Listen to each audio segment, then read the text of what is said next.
ਤੈਨੂੰ ਸੋਹਣੀਏ ਮੈਂ ਦਿਲ 'ਚ ਲਗਾ ਕੇ ਰੱਖਣਾ।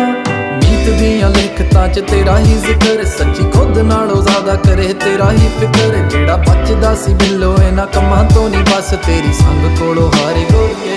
ਹਾਏ ਲੰਘਦੀ ਨੇ ਅੱਖ